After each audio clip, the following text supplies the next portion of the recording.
Good afternoon, Seattle. Welcome back to Le Freres, Heureux, the only Frasier podcast recorded entirely in space. We are your hosts, Neil Armstrong. And Buzz Aldrin. How's that for an intro? I'm scared of bees. No, we're your regular hosts, as per usual, unfortunately. I wish it was Neil Armstrong and Buzz Aldrin hosting a Frasier podcast. Yeah. That'd be pretty fun. That would be fun. They get John Glenn later on. They do. John Glenn. That's probably about as close as they get to... Yeah. Oh well. Unfortunately, I am Fraser. And I am Ewan. We tricked you at the start there. It's just... Pulled a fast one on you. Had you going for a minute, didn't we? You can't disprove that we're recording this in space. It's true. Can't disprove it. Mm-hmm. Therefore, it must be true. Yep. That's how that works. We are on the final disc of Season 7. Oh, man. We're just flying through it. We are? Season 7 seems to have gone really fast. And I think it's because we recorded the first two on the same day. Yeah. Because I was away, and then the last two... Last week? Was it within last a week? It was, last Tuesday. And then today, so...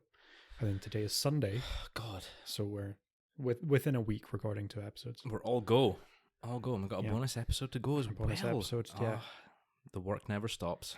We've both been busy. We have. You've been busy with your house stuff, Mm-hmm. and then before that you were on holiday, and then had other house related nonsense to put up with. Yeah. And now I'm away on holiday next week. Yep. So. It all works out. It's all good. All good. We're dedicated to bringing you guys quality content, so we don't mind putting in a bit of work. Yeah. Yeah. It's pretty great. It's much easier now that I've got this nice comfortable chair. I know. I bought you a nice chair. You did. Thank you. I mean, it's not specifically for you, but you will be the one. I will be the one that's primarily it. got my arse in it. Yeah. So. Yeah. I made sure to make it extra wide. Yeah. Good. I'm glad. Sorry. Damn you. No housekeeping or anything this week. Nope. We finally hit 5,000 total downloads. We did on all podcast platforms, which we said we were probably gonna last week, which is very exciting. Thank you all for tuning in. I didn't think we would get that many, to be honest. And we're still going. So yeah, as always, your support is greatly appreciated. Edging ever closer to 200 followers on Twitter as well. And yeah, those numbers just keep going up. They keep going up. Don't know why. Don't know why you guys like listening to us, but we're glad that you do. Yeah. Yeah. We just like a good ramble about Frasier and some Neil Armstrong jokes. Yeah. I like a good ramble about anything, to be totally honest. That is fair. That is fair. Shall we get started? Yeah, why not? Fine. Fine, we'll get started. We'll do the podcast. Morning Becomes Entertainment is the first episode on the disc. We see the return of Bibi. Not seen her for a wee while. I can't remember the last episode. Would it have been the zoo story in season 5? Is she in season 6? I can't think of an episode with her in it in season 6. Yeah, I'm trying to remember. So it may well be the zoo story. Yeah, similar premise to ones we've seen before, that Frasier's contract's under renegotiation. Bibi comes in with the idea of taking over a morning news. It's not news. It's like morning talk show. Morning chat show. Yeah. For the week, while Kenny tries out new talent at KCL, which is a bit strange. I'm not sure you would be allowed to do that, like contractually. Just ditch your regular presenters and just bring in someone else to try them out. Yeah, maybe. I don't know. Seems a bit sketchy. But anyway, it's all a big tactic to reduce his raises and whatever else they do during renegotiations. I don't know. I've never really done that kind of thing. No. But yeah, Roz is ill, so Bibi steps in, and the two of them, Frasier and Bibi, together on a morning chat show goes about as well as you'd expect.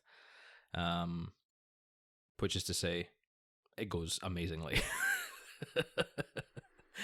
After a rocky start, it does. They do seem to get in sync quite quickly. Yeah. And Frasier just descends into his celebrity entertainer persona. Just strays further and further from his psychiatric roots, as Niles likes to continually point out. Yes. It's, I don't know. He's a good presenter. Like, he's clearly got that that thing that the entertainers need. Yeah. He's, and BB does as well. BB really does, yeah. Strange. You wouldn't expect it, but then she kind of lies for a living. That so is true. all she needs to do is lie about being a good presenter. She does do a lot of hamming up in her personal life, so that is true. That makes sense. So yeah, then they've got baby Leo, the world's biggest 2-year-old. The world's biggest baby. Chef. What's the chef called? The chimp? Is it Bobo? Bobo the cooking chimp. Bobo the cooking chimp. And it just descends into a food fight with Frasier. It's just ridiculous. And they ride out the final episode on a donkey wearing sombreros. A little bit insensitive. A little bit. But, it was early 2000s. That was the kind of shenanigans that these chat shows got up to. Yeah. No, it's funny seeing that different side of Frasier, like, full on, because we've only really seen him do bits and pieces, like the sort of advertising, the promos for, like, the congressmen, things like that. We've never really... Is your phone buzzing? I'm sorry. Nonsense. In the middle of a sentence. I'm putting on to do not disturb. I'm sorry. It's fine. I'm just going to double check that my phone's on silent as well. Yeah, we've only really seen him do these sort of little segments, not like a full week as a presenter, as a host. Yeah. And I don't know. I think I'd probably find him more entertaining doing that than listening to his radio show. Probably. I mean, we were talking about it last week. Yeah, last week with something about Dr. Mary. Dr. Mary. I don't know how entertaining or informative Frasier's regular show usually is. Yeah. Or usually would be. Like, we get snippets of it that's usually the reason it's funny is because something has gone wrong. And it's in this very kind of framed sitcom way that it's entertaining. If it was a real show, it probably wouldn't be an awful lot of fun to listen to. But he does have a good enough presence on the set of this morning show that could work really well. Yeah. It probably would be more entertaining than his regular show. Yeah.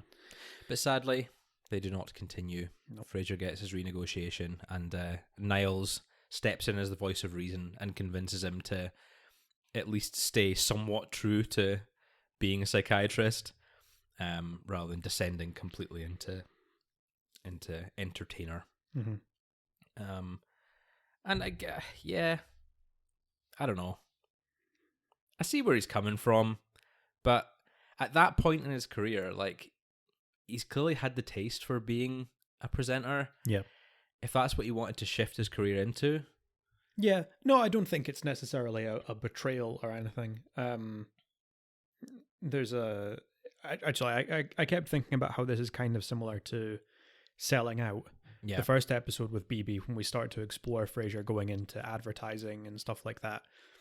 And Niles says something there about, like, you've already lifted up your skirt to the world and they've seen everything they can see, Yeah. Like, at this point, he's not going to be able to go back to just being a psychiatrist. No. Really. There's always going to be that other side, no matter what he does. Yeah. There's not really any reason that he shouldn't just go in the other direction. Descend into madness. Yeah. Yep. As Niles says in this one, he's turning into a dancing bear. Yeah. This is the last step from psychiatrist to dancing bear. And it is an American chat show. There might have been a dancing bear. There you might be talking from reference. There probably was. I mean, we've already had a chimp and a giant 2-year-old, so. But it was The Simpsons. They have Gentle Ben. Yeah. And he's got actually the microphone on his head. Oh, man. No, I feel really sorry for Baby in this episode, to be honest.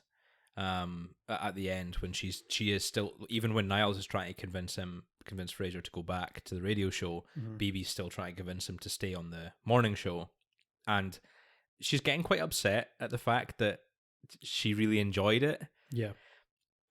But she's never really had the chance to explore that side of her career. And I kind of feel sorry for her, honestly.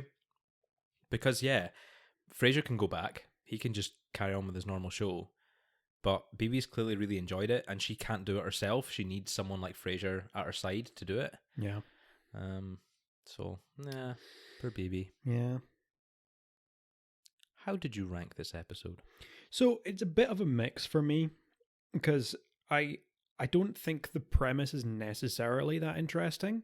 The whole Frasier goes on a talk show for a week could, like, there's not much there that is especially interesting.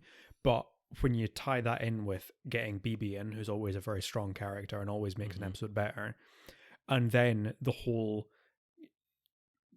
aspect of Niles coming in and sort of criticizing him for selling out again, and that whole angle where it's kind of like a conflict of, do I want to just go straight into the limelight or do I want to try and remain a legitimate psychiatrist? That makes it more interesting, and it sort of balances out. It's a thropper for me. It's a thropper. It's a thropper. Okay. I rank it a bit highly. A bit higher than yours, I should say. I really quite enjoy this episode. Yeah. I like the dynamic between Baby and Frasier on the talk show. I think it's really funny. It's kind of refreshing to have a bit of a change in where Frasier's doing his show from. Obviously, it's a completely different show, but like just seeing that rather than have him sitting in the booth at KCL like we see every other episode, although not so much recently, but you know what I mean. And then to have it switch to this morning show where it's he and BB chatting at the table. You know, they've got the guests on, they've got the presenters, and they've got the like audience in as well. It's kind of cool. I enjoy the change of scenery. BB, as always, is amazing, and I particularly like the scene where Roz comes in towards the end of the week. She comes to visit Frasier and says, like, look, I'm really worried because you seem to be having the time of your life, and if you do take this job, where does that leave me? And Frasier kind of reassures her, like, no, it's you and me. We're in it together. I'm doing this to boost my ratings. And even though he does kind of swither on it, I feel like he is kind of honest to Roz. Yeah. And I kind of like that. I just like that they're a team, and that's kind of reiterated in just these sort of casual little scenes where they catch up. So yeah, I ranked it a 4. Yeah, it's not quite a 5 for me, but it's a solid episode. It's funny, good guest stars with Bobo the Chimp and big baby Leo. We don't see baby Leo. I'm really sad. I want to see what the world's biggest 2-year-old looks like. I know, he's probably pretty bloody big. The presenter as well, the producer, has been in a few things. Yes, he's a guest. Carlos Jacot. Jacot. Yes, I did not write his name down. I know him as one of the demons from Buffy. Oh yeah, he is in Buffy. He plays one of the evil demons who like drags her to another hell dimension. He's abducting like young diner waitresses. Oh yeah, is that That's it was like after they had a season finale and Buffy's moved to LA or something. To LA. Yeah, I remember that one now. Yeah. So that's what I know him from. So it's really funny seeing him as like this evil demon, and then he's just this like happy-go-lucky producer. He was in the 2 things that I kind of know him from. He's one of those actors that I do recognize from various things. He does have a bit of something about him has like quite a distinct look. Yeah, I think he was in Scrubs. He played a pediatrician in an episode of Scrubs, but he like refused to give shots to the kids because he didn't want them to not like him. He always got other doctors to give shots to the kids so that they didn't hate him. And he was in an episode of Firefly. He's in the beginning of the first episode of Firefly. Yes, he is. He's like he's some agent working for the government or whatever. Who good. We don't have any guest stars. Don't have any guest callers. Sorry, yeah. It's a shame. I feel like we've really lacked guest callers, and I think I probably wouldn't have noticed if we weren't doing the podcast and actually like keeping an eye on it. Yeah. It's one of those things. I don't actually think there's any in. There's no callers in this one. In this disc, no. Last disc we had a few, but it's kind of devolved a little bit. You know, where in the first few seasons, in fact, like first like 5 seasons or so, we would have a couple of scenes in KCL in more or less every episode, and we get a couple of guest callers. Yeah. And then it kind of reduced the guest callers to episodes specifically surrounding KCL. Mm-hmm. So the episode was based in KCL or a specific aspect of the show or something revolving around Frasier needing to interact with callers. And those are the only real episodes where we're getting guest callers now. Yeah. And that's a shame. Because I like that about Frasier, that you've just got this sort of added opportunity to hire random celebrities to come in and do voiceovers. You know? It's a shame. Yeah. I think it does pick up a wee bit again. I think it probably does partly just come from the fact that season 7's very character driven with the whole Niles Daphne stuff. Yeah. Which isn't really touched on in this episode, but yeah, that's true. The next couple obviously of episodes, the second half of season 7 is very, very focused on Niles and Daphne. So yeah. As are other segments later on where we get a lot more of that and less focus on Frasier's career. Yep. So yeah. So there we go. Next up, To Thine Old Self Be True. Rather than To Thine Old Self Be False. Mm-hmm. Yeah. Yeah. It's a line from Hamlet. Oh, is it? If you didn't know. Oh, that shows how uneducated. Yeah. To thine old self be true. Yeah, Frasier is determined to throw Donnie a wild stag do. A rip-roaring bachelor party. I forgot that, they call it bachelor parties. No, they don't call it stag do. Don't do. call them stag do's. After everyone kind of looks down on Frasier as being too uptight and not with it, not hip like the other kids. Mm-hmm. So he's determined to show Donnie and everyone else that he can throw a proper bachelor party. So where better to start than hiring a stripper? Yeah. Yeah. What's the name of the newspaper? It's called like the Seattle Sex Times or something. Is it? No. Sex Express or something like that. Do they say it out loud? I think you can just see it on the box, the newspaper box. Have a look. The Sex Express. The Sex Express. I'm fairly sure it's just like the name of a newspaper with sex in it. Like it's the not Seattle Sex Express. That would probably be better, actually.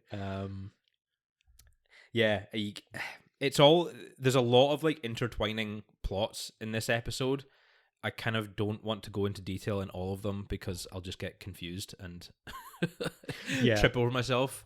So we've got Frasier hiring a stripper, Officer Nasty, otherwise known as Dina, who we find out at the end of the episode. He gets handcuffed to her and is trying to navigate around everyone else in the apartment. We've got Regan, his neighbor, who he is still trying to impress, but who keeps bumping into him in awkward times, like when he's reading the Seattle Sex Express. Yeah. We've got Mel, who is not being sued, but being like defamed. What's the word? Well, I guess defamed. Her reputation's being ruined by Maris, who also ties into this. Maris has gained a lot of weight and is blaming Mel by claiming that she nicked her thyroid during a neck tuck. Neck tuck? Yes, I think it's neck tuck. She says. So yeah, and Mel's getting a massage and sort of treatment from Daphne.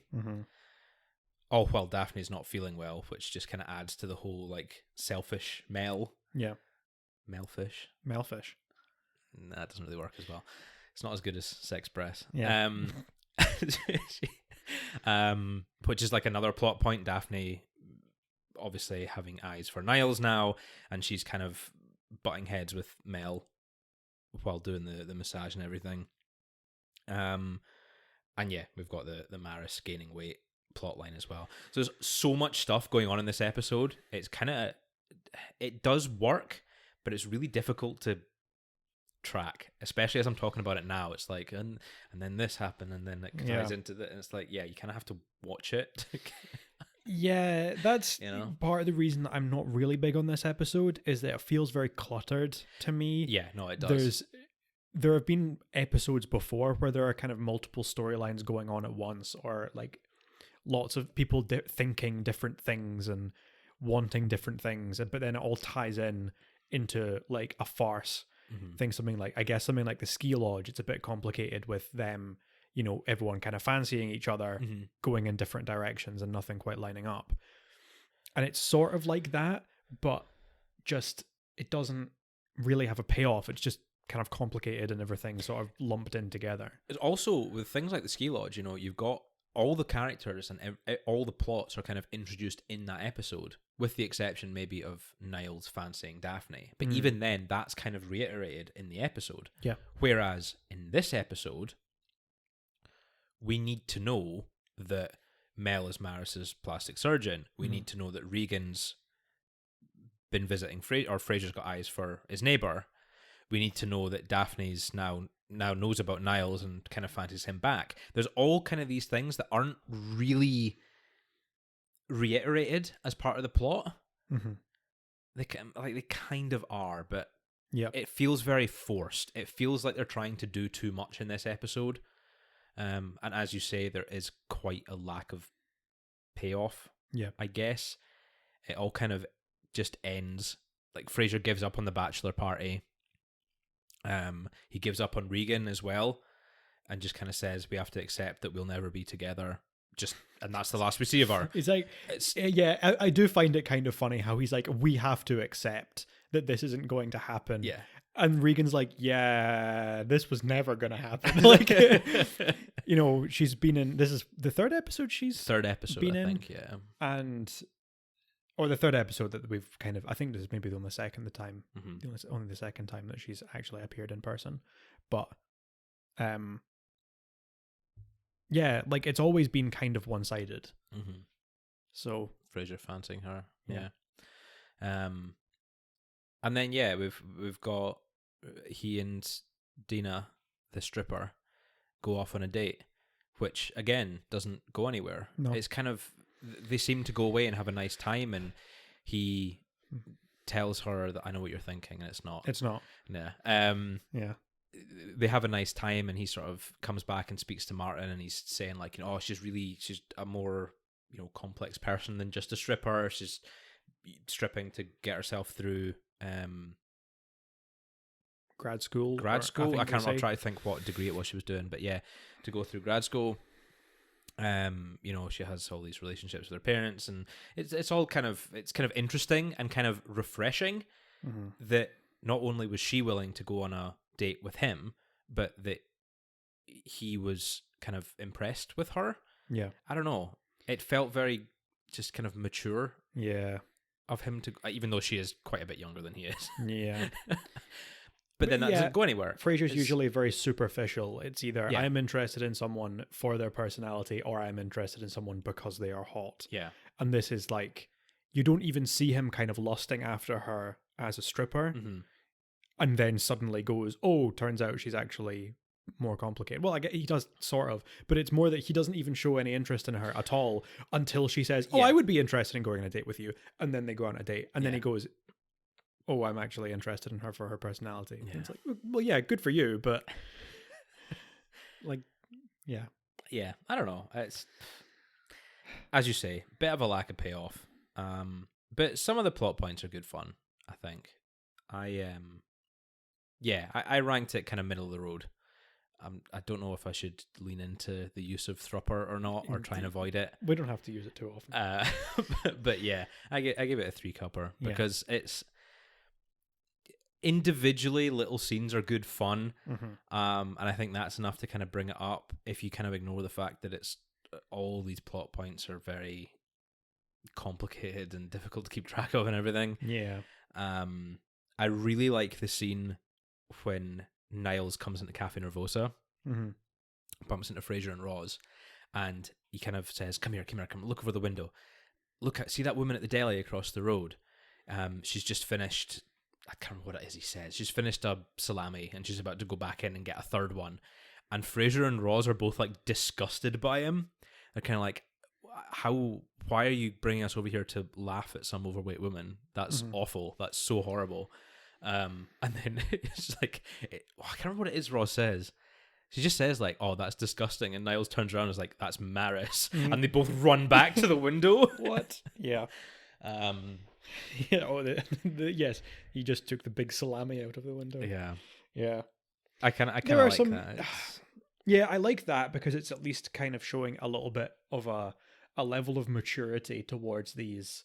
I mean, in the end, they are still just fat jokes, but it's at least they're taking the angle right from the get-go of Niles is kind of shocked to see Maris overweight. Yeah. The other two aren't aware that it is Maris, and then they say like, "Oh, it's really immature to just be laughing at someone for her having a problem controlling her weight. It's not it's not them just immediately going, haha, look at that fat person. Yeah. Oh, it's Maris." Yeah. And they're not, I guess there is an aspect of, yes, there are just like some fat jokes in there, which isn't great, but the main butt of the joke is the fact that it's Maris. Yeah. It's like we're so used to her being, petite, joked about being very thin and skinny, and then this is kind of like completely subverting that. Which I guess actually, come to think of it, isn't actually that funny. It's kind of sad. Yeah. So I don't know. Actually, yeah. You know what? I don't know if that is something that we should be laughing about on the whole. Yeah, maybe not. I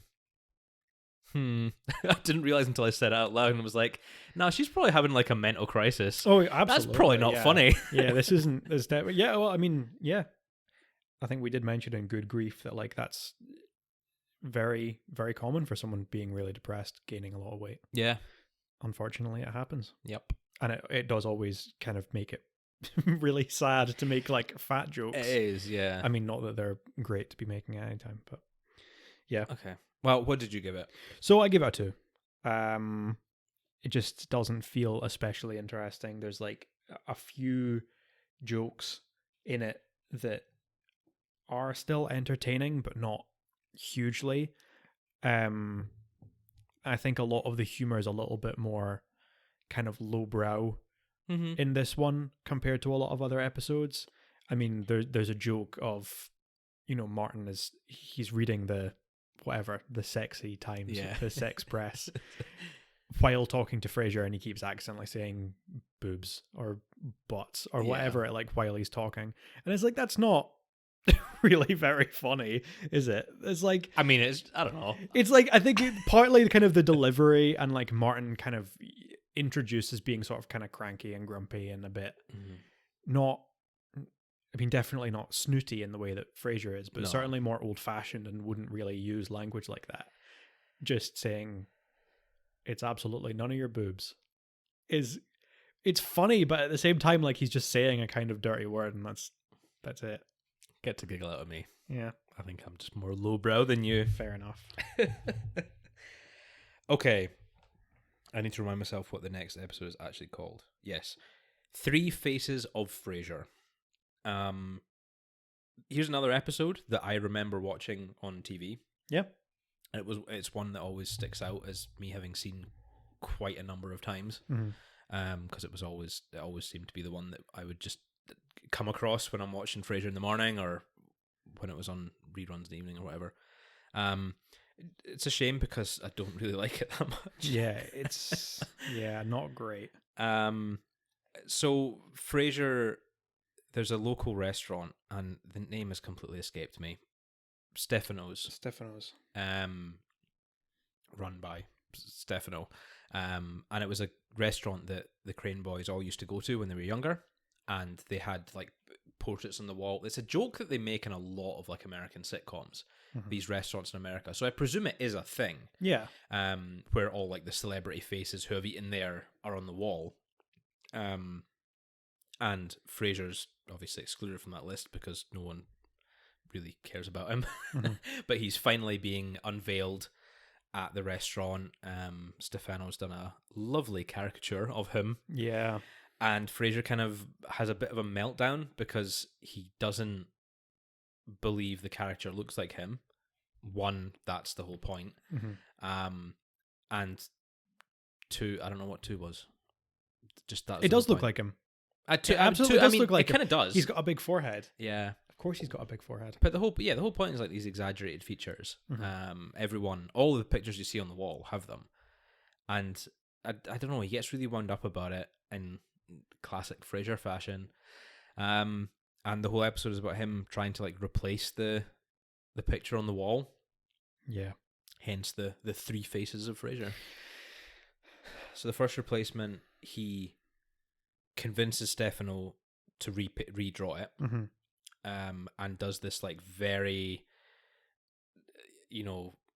manly, muscular face. Yeah. Sort of very really chiseled jaw. Really, very defined jaw. And like absolutely no making fun of any of his obvious features. It doesn't even look like a caricature. It just looks like a bad drawing. It's just, and it looks nothing like him. Absolutely doesn't look like him. Niles points out as much. And as soon as Niles points that out, he's still not satisfied. So he goes away to Alice at Rose's daughter's birthday party and gets the cartoonist there to draw a third drawing. Oh, man. And yeah, when he brings it back to Stefano's, we find out that it's Stefano's elderly mother that is the caricaturist, and she does not take kindly to the fact that Frasier's brought in an outside drawing. Yeah, and it kind of devolves into Stefano screaming. Yeah. Everyone. And Niles throwing up in the lobster tank. Niles throws up in the lobster tank. Yeah, he does. Yeah, it's. I know you feel the same way. We just hate these kind of episodes where it's Frasier getting like wound up about non-issues. It's just like there's not really any conflict other than that is being created by Frasier. Yeah, and that's just really frustrating because it's like it's not interesting. It's really not interesting. Like if there, I mean, like the caricatures clearly aren't bad. If we did it that it was like there's an episode about Frasier like it's kind of an interesting enough setup with like the caricatures of famous people in this restaurant and Frasier is not included. If it was about Frasier actively being excluded, as in like he's kind of trying to campaign to get put on the wall and the restaurant's refusing, then at least it's kind of an issue because he is relatively famous. And if it was like a personal thing, the reason that he won't get put up is because Stefano doesn't like him. Yeah. Then you could kind of... That might be a bit more entertaining, I guess. A better setup. And instead it's like he gets an unflattering caricature, which is the whole point of caricatures, and he's just an arsehole about it for 22 minutes. Yeah. And that's it. They kind of tie it off by, revealing the reason that he was so upset about it was that he's had all these other bad things happen in his life at the moment.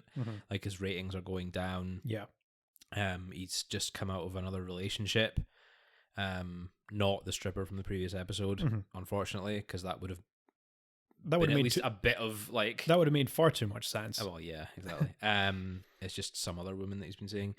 He got married in Vegas. Good for her. Yeah, good for her. And his cholesterol's up as well. Cholesterol's up, and there's nothing he can do to get it back down again because he's just getting old. Yeah, and he's kind of. It's Martin that says it, that he latched on to something that he could control, or at least he thought he could control, and tried to sort something out with that. But yeah, it's just a bit dull. I don't know. Stefano's funny. I like Stefano. Big, shouty, Italian man. But played by Robert Loggia, who is in Sopranos, I think. May well have been in The Sopranos. He's in Independence Day. He was in Scarface. He was in Big. He was like the guy that owned the toy shop in Big, I think. Or like the toy company or whatever it is, wherever it was that he worked. Yeah, he's been in quite a lot of things. He's played either kind of police / military / like feds. He's got that kind of gruff because he's that, or plays kind of gangsters because he's got that sort of Italian American like threatening kind of presence. He's really good, and I think he's good in this. I think his kind of actually sort of owner of Italian restaurant fits very well with like the kind of gangster archetype. I guess, but in a slightly different, slightly more fun way, I think. And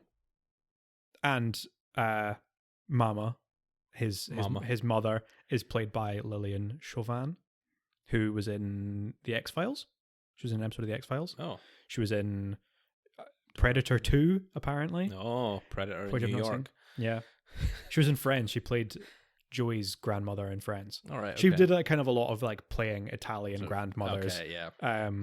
But she's been in loads and loads of different things. She's one of those actresses that you sort of recognize as, look, it's an Italian grandmother. But she's just kind of played that role in a bunch of different stuff. Yeah. Good. How do you rank it then? So I'd give it a 2. I also give it a 2. Yeah, because I don't think it's a great episode. It's, like the whole Frasier stuff isn't particularly interesting. It's sort of frustrating that you've squandered a great guest star like Robert Loggia, I think, and like I say, the premise for like the restaurant with the caricatures of famous people could be a setup for a much better episode. Yeah, if it was done differently. Yeah. And something that I always sort of don't like, there's running throughout the episode is the whole setup of Niles doesn't want to go to the restaurant. Yeah. Because he's scared of Stefano. Yeah, he doesn't like Stefano. Because as a kid, he got yelled at by Stefano and it made him so scared that he threw up. Yeah. Which just made Stefano even angrier. And now he's like terrified to go anywhere near the restaurant. And it's like, it's kind of funny, but I don't really like vomit humor. Like that's something that always just puts me off immediately, regardless of how it's done. There's not actually any vomiting in the episode. No, there's not. I don't know. I like that it kind of adds to the whole Niles neuroses thing, the running gag. So yeah, I don't hate it. It just, as you say, the episode's just kind of a bit lackluster, but with good elements that could have been utilized a bit better. One thing we didn't speak about was something that you mentioned last week. Yes. Daphne's trek out of state. Yeah. To get the breakfast cereal. All the way to Portland. Oregon. Yeah. Presumably Oregon. Presumably Portland, Oregon, and not Portland, Maine, which is on the other side of the country. A few Portlands, yeah. Yeah. So she... Well, they start talking about caricatures, and Martin kind of says like, oh, if it was me, they'd draw a big cane, because it's kind of supposed to be making fun of something that you'd be a bit sensitive about. And Daphne says something about how she thinks it would be her eyes because she doesn't have very nice eyes, and then Niles compliments her eyes, and then she compliments his eyes, and they sort of sit quietly. And everyone kind of looks. Everyone else is a bit weird about it, and then of course Daphne, realizing that she's just shared this very tender moment with Niles, runs out to try and distract herself. And that comes back later on at the end of the episode. Martin says something about, when Martin starts talking about you just wanted something that you could control in order to counteract this thing that you can't control that is scaring you. That's when Daphne then comes back in and says like, oh, I had to go to Portland to get your breakfast cereal for you. And clearly that's kind of what she's going through as well. She's panicking and needs to kind of live in denial a little bit. Live in denials. In denials. Denials is not just a river in Africa. And I like that. I think that's a good little. I like it as well, and I think that's probably our first. That's not. I don't know. Short of just like little glances across the room and sort of little comments where Daphne kind of smiles at him, this is our first like confirmation that she is actually thinking about it and going through it and struggling to come to terms with how she's feeling. We did. I don't think we mentioned it, but we did get it a little bit in Wine Club as well, right at the end when they're talking about Martin and Mrs. Wojciechowski. And she goes on. Daphne starts criticizing Martin and says, like, we all have urges that we want to explore, but we can't because it would be improper. And the other two are like, whoa, what are you talking about? And then she just kind of scampers off. So more hints. More hints at what could happen next. Yeah. Yeah. And what could happen next? Dark Side of the Moon. Yeah. I'm just thinking. Yeah, it's finally time for us to get some confirmation, some rock hard confirmation. Get really stuck in here. And actually set up the finale of the season. Mm-hmm. Niles? No, Daphne is in therapy. And has caused a 4-car pileup, 5-car pileup, multi-car pileup. Yes. Outside Elliott Bay Towers. And we don't know why until the end of the episode, but it's kind of depicted through a series of flashbacks of building up to this moment. As she describes it to the psychiatrist. So she has turned up at Niall's apartment for a wedding shower. I was going to say baby shower. It's not baby. Wedding shower. And a sort of engagement party, I guess. I don't know. It's quite late. It's right before their wedding. Yeah, I guess. Yeah, a bridal shower. Is that supposed to be right before? Shower, I don't know. Did we even do that here? I don't know. I You think have that's an more engagement party. You have an engagement party. Even I was going to say wedding receptions. We do have wedding receptions here. Yeah. Rehearsal dinners. Yeah. Seems to be much more of a thing in the States. It is. Than it is here. Yeah, it definitely is. That's something that I have only ever known people to do in the realm of fiction. Mm-hmm. The weddings that I have attended have never. Yeah, I haven't had showers or whatever. Maybe you just weren't invited. Maybe I just wasn't invited. Yeah, that's no one true. told you. Well, I was the best man at one of them. I would have thought I'd be invited if there was going to be a rehearsal dinner. It was, yeah. But anyway, so they have this big party, and Donnie has shipped in Simon, Daphne's least favorite brother. yeah, from England. The lovely loudmouth, alcoholic, chain smoking Simon, with no consideration for anyone but himself. Mm-hmm. He's fine as a guest star. He starts to become a recurring character a little bit. Yeah. And it's not fun anymore. Yeah, I can't stand Simon. Really? He's just, yeah. This is, I think I did mention in previous weeks, like this, in a way, is sort of like the beginning of the end for Frasier for me, because we've got, in this episode, we get Simon introduced. In the next episode, we've got Gertrude, even though she's only in it quite briefly. Mm-hmm. And I can't stand either of them. Yeah. Daphne's family is not, well, no, that's not true. I really like right at the end Daphne's when we dad. we get Daphne's dad, played by Brian Cox. Is it end of season 9? Local Scot represent. Yeah. Dundee's own. Yeah. Brian Cox. And we get Richard E. Grant, Robbie Coltrane as two of the other brothers. That's right at the end, though. That's the last episode, actually. Is it Stephen and Michael? Yeah. Yeah, right at the very end. And they're good. Mm-hmm. But I think it's partly just because they're only in one episode that makes them so good. Yeah. They don't overstay their welcome. Like, I mean, Gertrude in more ways than one overstay. Like, yeah. literally. And also, in her presence on the show, I think overstays her welcome.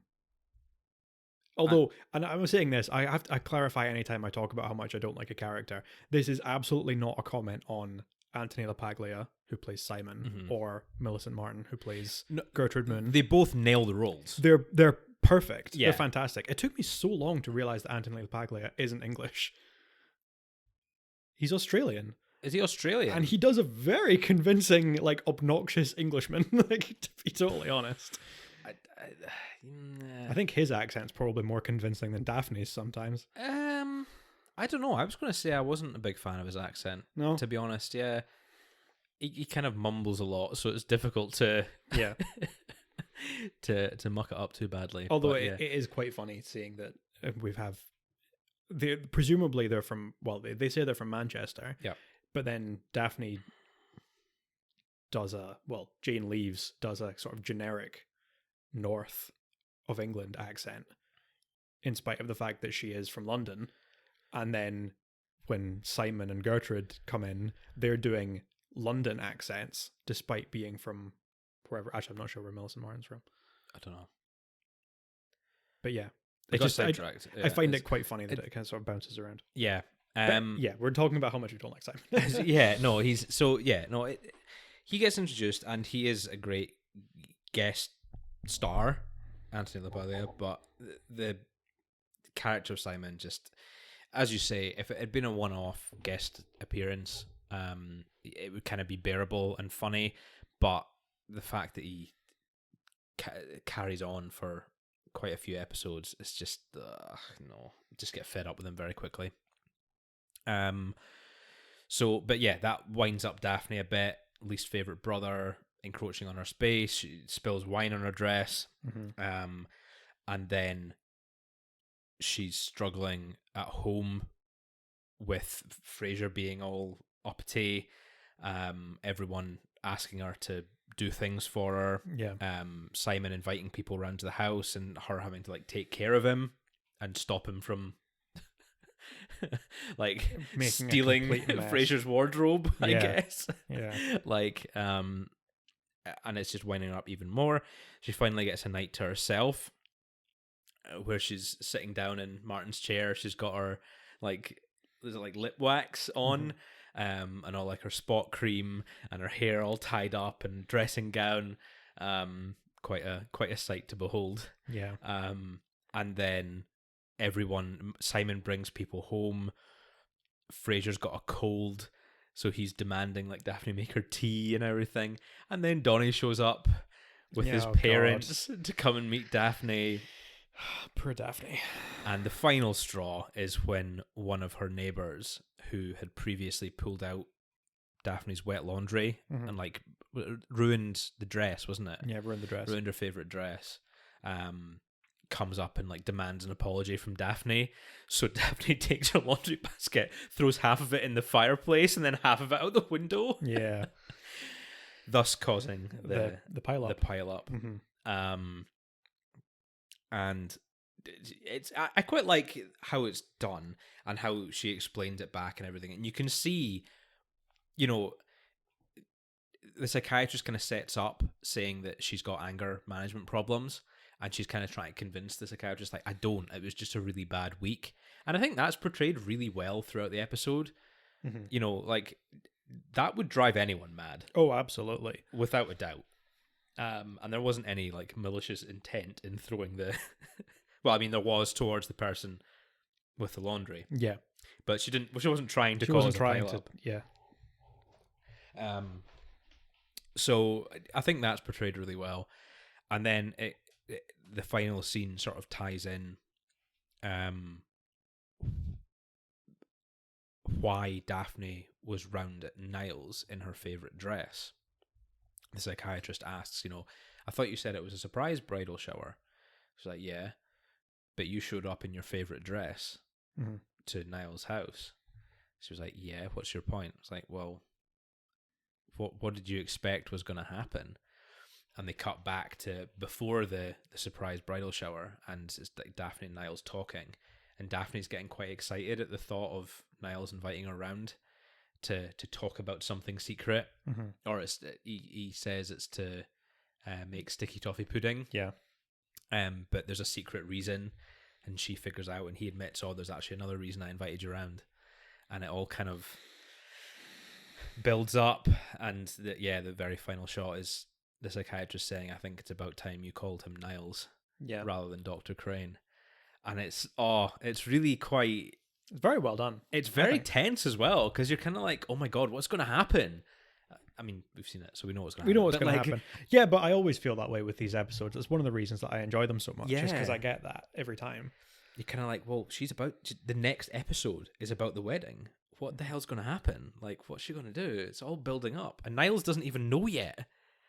He doesn't know about Daphne's feelings. Oh, what's going to happen? And I think this is what I was saying. I think this is a really, really good precursor to the final episode. Yeah, I think it builds up the excitement of the finale really well. And I think it's just it's not often we get a Daphne-centric episode. So it's kind of nice to have a proper full episode based solely on Daphne. There's no other side plots or anything like that. It's all Daphne. It's all her week. What she was up to. I can't think of a single scene that she's not in. Yeah. Throughout the episode, and it's kind of nice.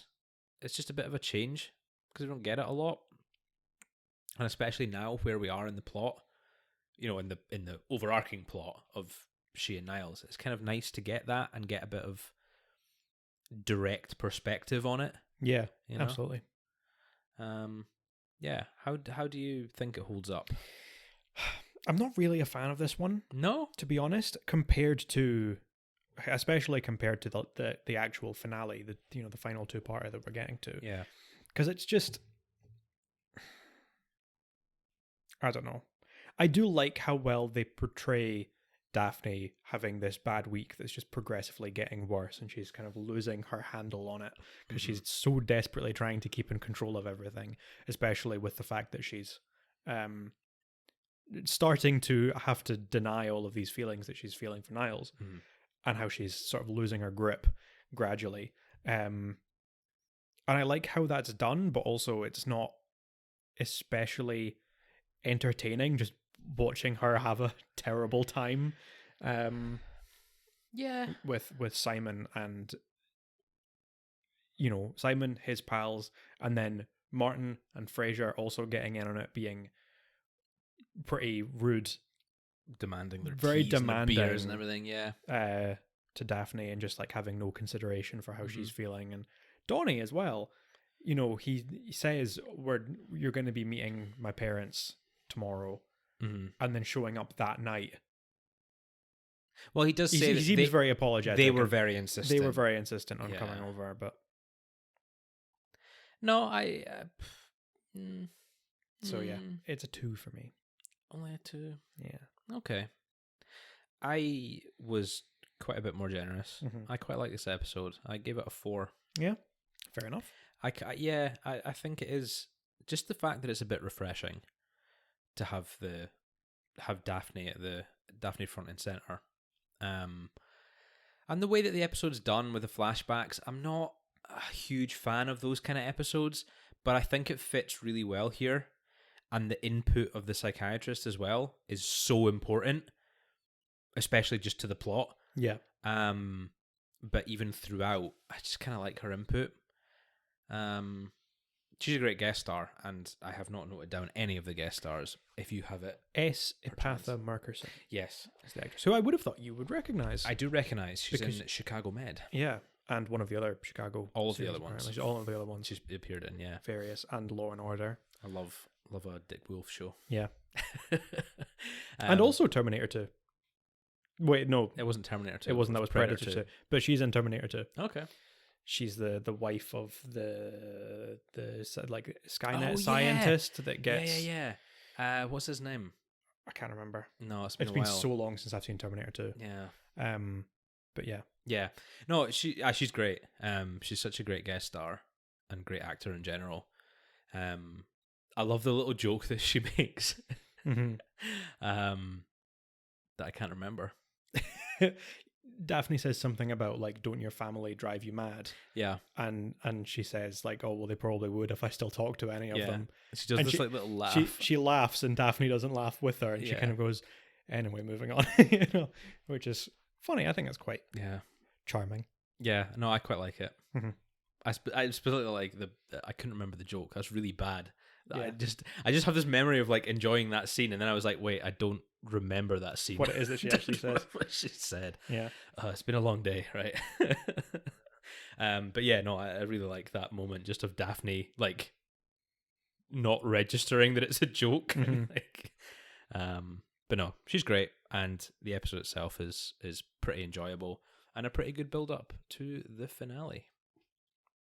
The finale where it all changes. Yeah. This is really quite, as you said, this is kind of like the turning point in Frasier. And yeah, it very much shows. There is a quite distinct split between up to the end of season 7 and after season 7. Yeah. And I don't know if that's just like a sort of psychological thing because you know what's happening. Like, you know what the big plot change is. Mm-hmm. But I always look at it like that. I always look at it up till season 7 and then 8 through 11. Yeah. As like a second half yeah, of the it show. Is. It is. You know? This is the second half of the show. Which is... Oh, I say it's strange, but there's probably loads of... pretty much every show is going to have that. There's always going to be a big turning point, especially if you have a big plot line like Daphne and Niles. Yeah. Yeah. You get however many seasons of build-up, and then we need to either... once that's over, where do you go? They can only keep it going for so long. Like, could you imagine a full 11 seasons of build-up for it, and then only revealing it at the very end? Like, it doesn't work. But yeah, let's talk about that in Something Borrowed, Someone Blue. Yeah. Yeah. Yep. The finale of season 7. It's a 2-parter. It's a long episode. It feels quite long. I always think it's got quite a long intro, the first 20 minutes or so. Yeah. They don't drag, but there is quite a lot of setup for the second episode, which is actually at the wedding. Mm-hmm. The first part is all just more or less all in Fraser's apartment, actually. Pretty much. When they're just kind of catching up and preparing, and Daphne's finally ready to admit to Frasier that she has feelings for Niles. Dun, dun, dun. Very dramatic. I mean, we already knew that. We knew. We knew as the audience, knew, but Frasier didn't. He is a bit shocked to find out that he was the one who told Daphne about Niles when he was on his tranquilizers for his back. But yeah, there's a lot of back and forth, up and down elevator play, chatting between different characters in this first part. And you know what? I don't hate it. Sometimes I do hate episodes that are kind of like all set up. You know, if you've got a 2-parter, the first part's all kind of set up. But I quite like this. It builds on the tension of the previous episode. And the interaction from the audience as well. You know, Fraser's in front of a live studio audience. Yeah. And the actual interaction from the audience at some scenes in this are really quite like gripping. Mm-hmm. You know, you're kind of like, oh wow, okay. People really were shocked to see this scene, you know? Which I like. I really like when there's it's not just a laugh track, you know. I like when there's interaction. There's gasps. The gasps, the gasps and the shock and the amazement. So I think we get one when Daphne admits to Frasier that she has feelings for him. And then the other one is, at least in this first half, is after Niles and Mel go away for a cheeky weekend getaway, and Daphne is building up the courage to speak to Niles and to just kind of get things in the open, say how she feels, say that she knows how he feels, and to just say she's marrying Donnie. That's that. Or at least it's kind of implied that's what she's going to do. Yeah. She just kind of says talk to Niles. Doesn't really. Yeah. They don't really elaborate on that much. But when Niles and Mel get back, it turns out that they got married. That's when we get that other gasp. We get this big dramatic gasp. Yeah. It's quite shocking. I don't know. I really like the first half of this episode. It builds the tension. Yeah. For what's going to happen. And all these little moments. I don't know. And they keep leaving and going up and down in the lift. They're trying to talk to each other, try and get, avoid talking to certain people or saying things in front of different people. And Mrs. Richmond. Mrs. Richmond, I find it so funny. I love Mrs. Richmond. they go down and she's clearly listening while Frasier and Daphne are talking, and then the next time we see her is Frasier and Martin, and this is when Frasier finds out that Niles and Mel are married, and then Mrs. Richmond goes, oh, poor Daphne. Yes. But then at the very end, I also love that, the end of the first part. Yeah. I think it's the end of the first part. Yeah. Daphne finds out about Niles and Mel. Mel comes to visit, and she kind of says, like, oh, we can't keep it a secret. We got married. And the look on Daphne's face is just like, oh, it's like devastation times 10, you know? Yeah. And she makes herself quite scarce very quickly. She kind of laughs it off and says, oh, I've got some errands to run. I'm going to just go and do those now.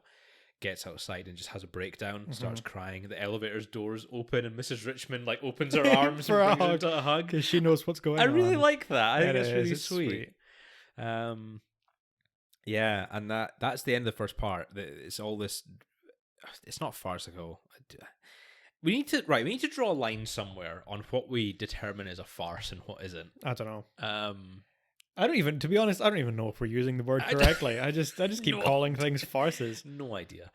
Fun word. But it is, yes. Again, it's sort of quite classic Frasier, like misunderstandings.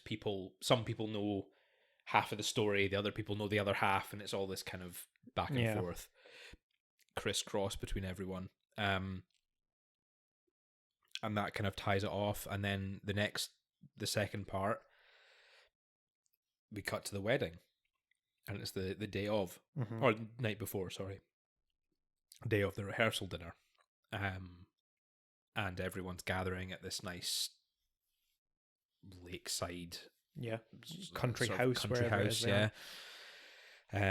We've got Roz and Simon are on a date to try and make Roz's ex-boyfriend who's going to be there jealous. Yeah, Roz's ex-boyfriend who is with Annie.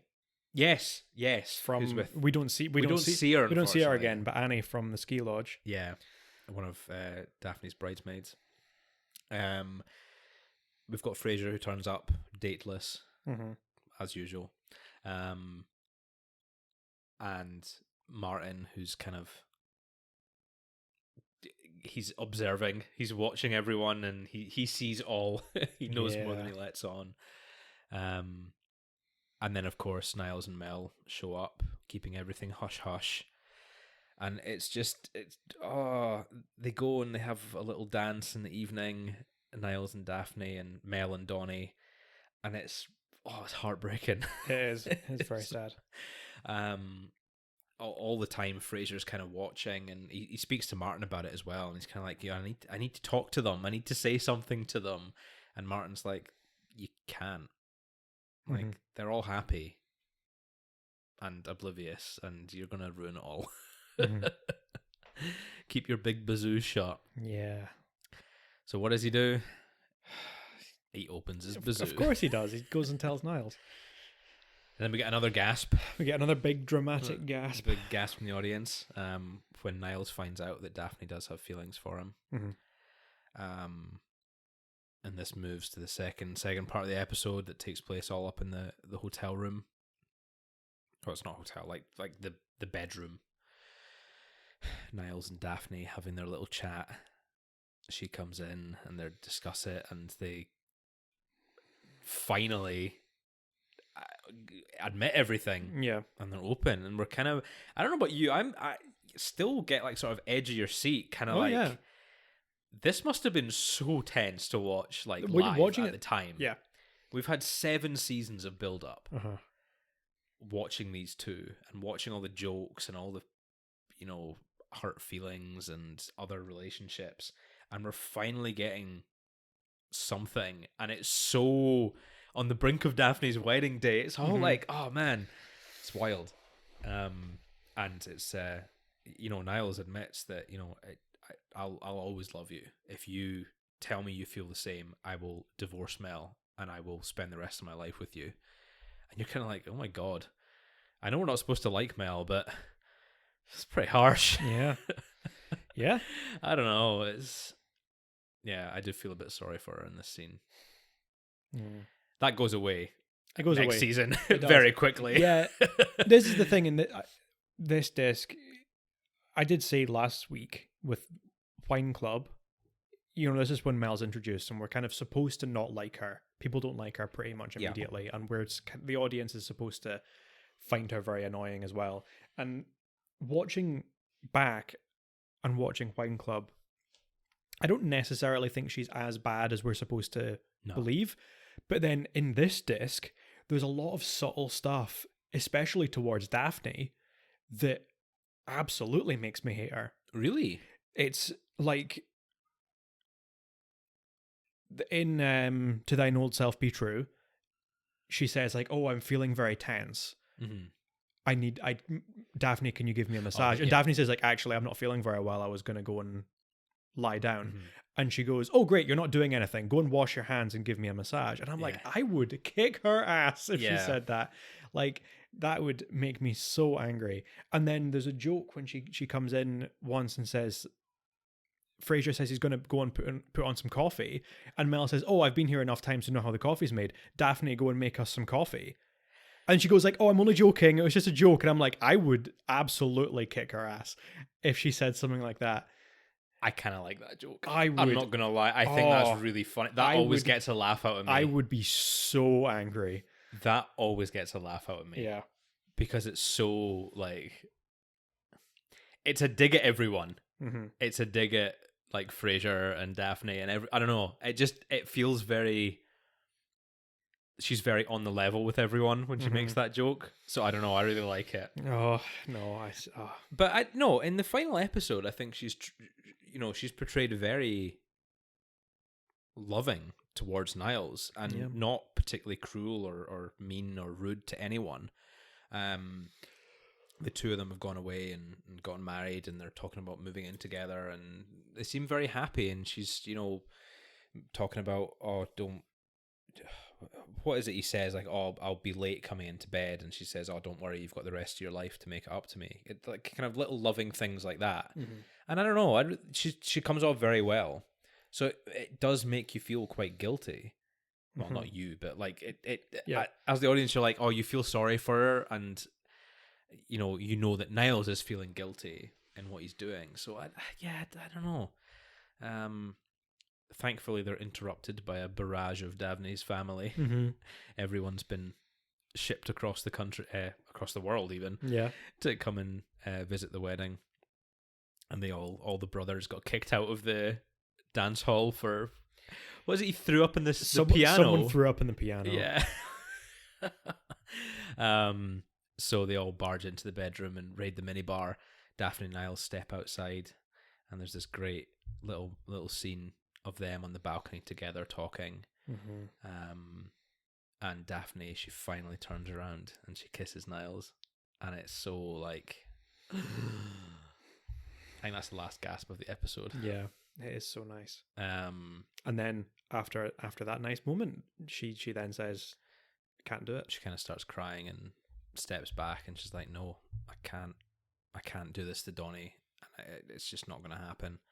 So Niles is left standing alone on the balcony. Poor guy. Yeah. It's funny how quickly we're supposed to sympathize with Niles. I don't know, because we've had virtually the whole season of him being quite not being as forward with his jokes and stuff towards Daphne. I think maybe is it the end of season 6 or start of season 7 when Daphne puts on the wrong wedding dress. It's the Las Vegas wedding dress. I think that's the last time I can remember Niles being sort of visibly attracted to her. Yeah. And then after that point, and after he starts dating Mel and Daphne finds out about his feelings, there's no like subtle jokes. There's no... Yeah, we don't really get anything from his side. Yeah, and then all of a sudden it kind of all hits you at once in this episode. Yeah. In the finale, it kind of brings it all back, and the fact that he's admitted it to Daphne and how he feels, and it's overwhelming, man. It's like, it's a lot to take in. And we get, you feel so sorry for the guy. you kind of forget about Mel for a minute. You forget about that whole situation. You just feel sorry for a guy who's been rejected after 7 years of unrequited love. Yeah, it's a lot. So Niles understandably does not want to attend the wedding ceremony the next day. He goes out to Martin's Winnebago, and he's kind of spending the afternoon just stepping back. Frasier and Martin come to visit with... Oh, we didn't mention the bottle of wine. The bottle of wine. They got a bottle of wine from the doorman at Elliott Bay, who Martin was friends with, who passed away sadly, and his wife gifted Martin this ancient bottle of wine. Yeah. Chateau Petrus? A 1945 Chateau Petrus. Yeah. Which is apparently one of the rarest bottles in the world. Out of curiosity, how much do you think it sells for now? Is it a real bottle? Today, it is, yes. It is a real wine. One of the most sought after. Let's say 75,000. No, not quite that much. Oh, okay. No, not quite that much, I'm afraid. Okay. I was expecting it to be about that high. It's not quite that high. Apparently, like I looked up and I saw some places selling it for £26,000 for a bottle, which is about $30,000. Objectively, not that much. If it's as rare as they say it is, yeah. I don't know. I would have expected more. Yeah. Oh well. The idea of spending that on a bottle of wine is... I mean, for a single bottle of wine is crazy. But yeah, no, I would have expected it to be higher, because if it's like buying at that point, it's like buying a piece of art. Yeah, it's like a collectible item. You wouldn't drink it. Famous, I mean, you might drink it if you had the spending money. Yeah. Don't know. It's nuts that Frasier and Martin and Niles drink it. They drink it, yeah. It's absolutely mad. Decide to open it. Especially, I mean, even 20 years ago, that would probably be worth a fair penny. Yeah. It probably hasn't changed much in value the past 20 years. Yeah. But they all sit in the Winnebago and have this really nice moment where they share the bottle of wine. Turns out to be horrible because sitting in the boiler it's not room. Stan, it's Maury. I said Stan. Did you? It's Stan Wojciechowski. Yeah. It's Maury. Maury is the doorman. Yeah. Maury kept his wine in the wine rack in the boiler room. Yeah.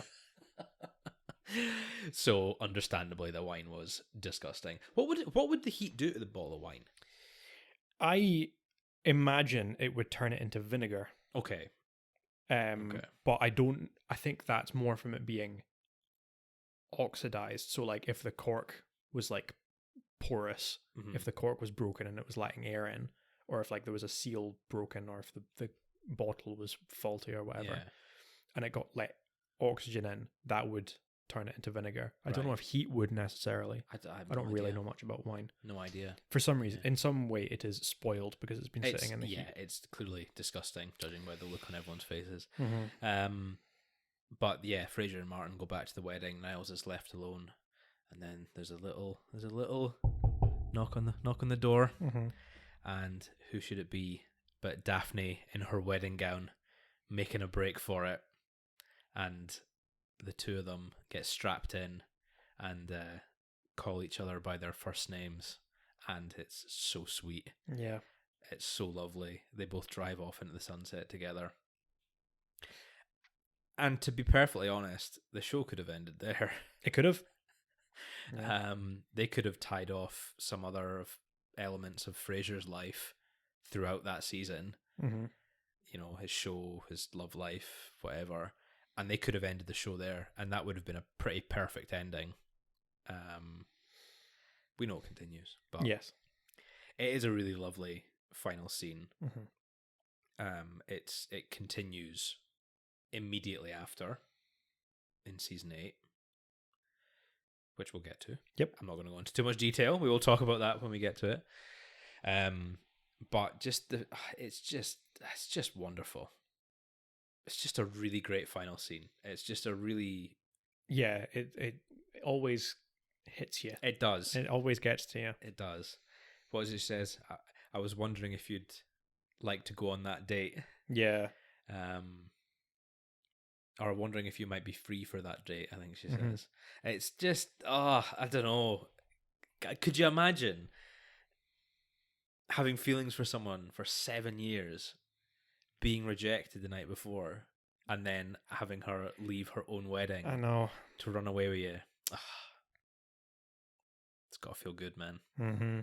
Until the crushing reality sinks in. Yeah, until the next season starts and we have to face all of the problems that we've caused. Yeah. But we will get to that in a few weeks' time. Now, how do you feel on the whole about this finale? I really like it. I think it's probably the strongest finale of the show, the strongest season finale. I would give it a 4. Okay. Because I don't necessarily think it's perfect. I think there's probably a lot more that could have been put into it to just refine it a little bit more. Yeah. But overall, I always love the stuff with Daphne and Niles at the wedding and all of the dramatic, when they kiss for the first time and then the rejection and then the end when they suddenly run off together. Now, when you say well done. The best season finale, are you talking about the best episode at the end of a season? Or are you talking about the best, I get finale, the best tie-off season finale, because I guess I did give a 5 to My Coffee with Niles. I was going to say, I don't think you could top My Coffee with Niles. No. That's one of the best episodes of the show. Yeah, it's My Coffee with Niles is better as an episode. Yeah, but I don't think it's better as a season closer. Okay, as a rounding off these plot points. No, that's and fine. Whatever, because this is 7 years of build up. Yep, and to cap it off so well is very impressive, and that always makes me enjoy it a lot. I agree. I just wanted to clarify. Yes. Just make sure, there are other episodes that are final episodes of a season that I enjoy. And now I'm thinking back. It's probably my second favorite, actually. My Coffee with Niles is better, but then what else have you got? Blackout. Yeah, Dark Victory. Dark Victory. You Can Go Home Again. Odd Man Out. Yep. The one at the end of season 5, Sweet Dreams. And then season 6 is Shut Out in Seattle. Yeah. Shut Out in Seattle is good. Yeah. And then we've got Something Borrowed, Someone Blue. And then we'll worry about the other ones later. Yeah. No, I agree. I think the Daphne and Niles stuff is it's tied off nicely. I think I very much go back and forwards on my feelings of the two of them, just in general, throughout the seasons. Mm-hmm. Because on the one hand, it is very convenient for a sitcom that Niles happens to have feelings for her for 7 years, and she, in the last half of the last season, suddenly reciprocates them. Yeah. But having rewatched it this time, I think, all the little moments, all the little glances, the build up, the sort of repressed feelings and realization of how she actually feels about him is done pretty well. Yeah. And it does make sense that the turning point is her finding out about him. Yeah. Especially because I've said before that I kind of have this running theory that she's always felt that way, but she just doesn't let herself realize it. And I think part of that probably comes from this sort of inferiority complex that she has, where she thinks I am not good enough for Niles, so she doesn't let herself feel attracted to him. And then as soon as she finds out that Niles is attracted to her, that's gone. It's kind of and suddenly it's this, oh God, now I have to suddenly face all of these feelings that I've had floating around. That's something that's explored. We do get an episode that explores those feelings, which is a very good episode, actually. Sorry, that's irrelevant. Yeah. We'll see that coming up. But I agree. And it's just as an episode as well, I think it does it really well. It does the two-parter quite nicely. As I've said, the sort of sometimes the build-up episodes can be a bit slow, and then it's the final you focus on. Here, I quite like the build-up of the first episode, the first part. I like how tense it is. I like the the revelations of the different characters, and Niles and Mel getting married is like sort of the last spanner in the works before the finale. It just leads to a very satisfying conclusion. Yeah, you've got the big things tied off, but you've got all these little elements scattered about that we have no idea what's happening with them. Yeah, which in the one hand you could just ignore them completely and finish the show, finish the season, or you could carry on and we can explore those things more. Yeah, which is what we do. Yeah, but no, I agree. It is a 4 for me as well. Mm-hmm. It just doesn't quite have that Frasier thing. Yeah, that makes it a 5. The episodes like My Coffee with Niles just are so unique and perfect. This episode is. There are points where it does feel very sitcom-y. Yeah. It does. It's something you could imagine happening in another show. It uses tropes that you could easily see being revisited. Yeah. So yeah, it drops a wee bit of points for that. But overall, it's a very strong 2-parter. Yeah. It's a or single-parter, depending on how you watch it. Long episode. Yeah. Very satisfying conclusion and end to the season. That's it. Yeah. Season 7 over. Season 7's ended. And then we've got this big turning point of what's going to happen next. 2 of the main cast have gotten together. Are they in a relationship? We don't know. Yeah. We'll find out. We will. In a couple of weeks' time. Do you want to go over any highlights? Yeah. Of this disc? Yeah. I actually have one in mind. Do you? Yeah. Interesting. So in Dark Side of the Moon, during the bridal shower, they are playing a game of toilet paper bridal gown. Yep.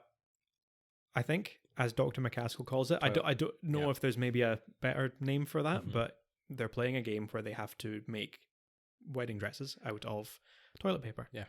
And Daphne is left to judge, and they go around and you see Donnie comes out and he's sort of just got some toilet paper around him, and then Martin comes out and he's sort of just got bits of ribbon or whatever because Niles spent too long on the sketches. And then Roz comes out in this very surprisingly elegant wedding dress made of toilet paper and throws the bouquet. They kind of make a joke about her throwing the bouquet, and Daphne almost catches it, and then Mel grabs it in midair before Daphne catches it. Oh. And I love that subtle bit of foreshadowing of Mel's going to get married before Daphne does. And that sort of alluding to the big twist that we get in the next episode of Niles and Mel have eloped, and they suddenly come back right before Daphne's wedding. Yeah. I didn't notice that. Yeah. And I just think that's really clever. It's one of those little details that you pick up on that just is great. Yeah. No, that's a good highlight. I like that. I thought you were going to say the joke when Roz says she wishes that she could have a wedding dress like that when she finally gets married. And Frasier says something like, "Oh yeah, but it won't be made out of toilet paper." And Niles turns around and says, "Or be white." Yeah. I like that little thing. Highlights. I don't know from this disc. I'll tell you one bit that I do like. There was actually one of my redeeming factors of "To Thine Old Self Be True" when Frasier is preparing Dina the stripper, Officer Nasty, for the stag do. He's kind of giving her tips on what he wants her show to be like. Yeah. And he does this little movement. They're in the bedroom and he kind of puts his leg up on a stool and pulls the fake gun out, and he's like, bang, bang. And he does, it's this funny little movement. He shakes his hips when he does it. I don't know there's something really just entertaining watching Kelsey Grammer do this little stripper movement with his fake gun. I really love it. Yeah. That's good. I'm gonna put that as my highlight. Yeah, we that's a good one. We could have picked anything about like Niles and Daphne, big reveal, all of that jazz. Nah, we got to go with. We've talked about how good they are. We need to talk about something stupid. Foreshadowing and funny stripper jokes. Yeah. Yeah. Cool. And that's season 7. Yep. I think I already said in that Rounded season off. 7, but then we went to highlights, Mhm. and now I'm rounding off.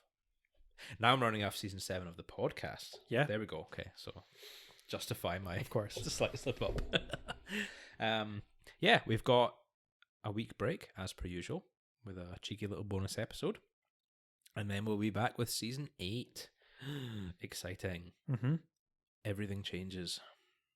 Some good episodes at the beginning of season 8, I think. At least one. There's one I really enjoy that's at the beginning of season 8. Yeah. I'm excited to revisit season 8. Mm-hmm. Let's put it that way, with a more critical eye, because I don't look particularly favourable on anything past season 7 in my memory. Yeah. There's the odd episode that I really like, but I'm quite excited to go back and rewatch it and actually like pinpoint what I do and don't like about the episodes. Season 8 is very possibly my least favourite. Okay. But yeah, like you say, I'm interested to go back and actually look at each of the episodes individually and see kind of what it does well and what it does badly. And there are at least a few aspects of it that I enjoy.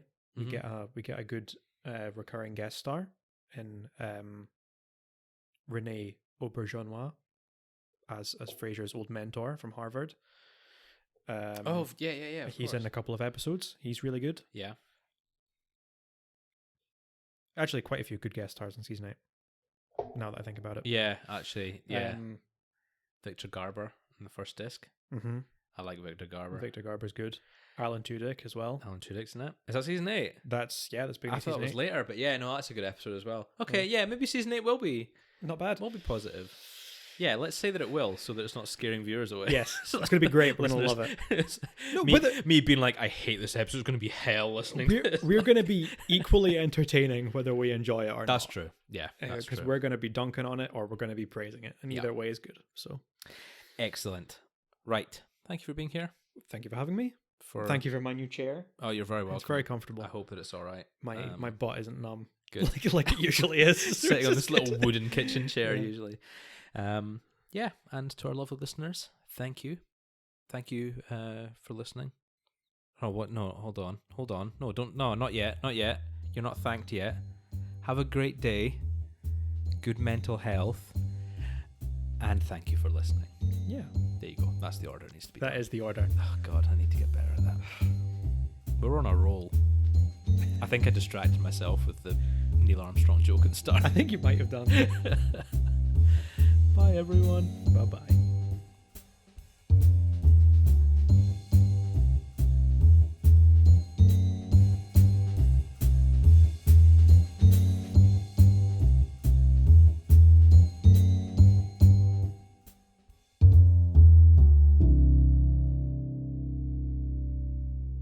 This has been a Happy Brothers podcast. Make sure to follow us on Twitter and Instagram at HappyBrosPod. All opinions are our own, and as always, special thanks to Leah O'Donnell for the show's artwork.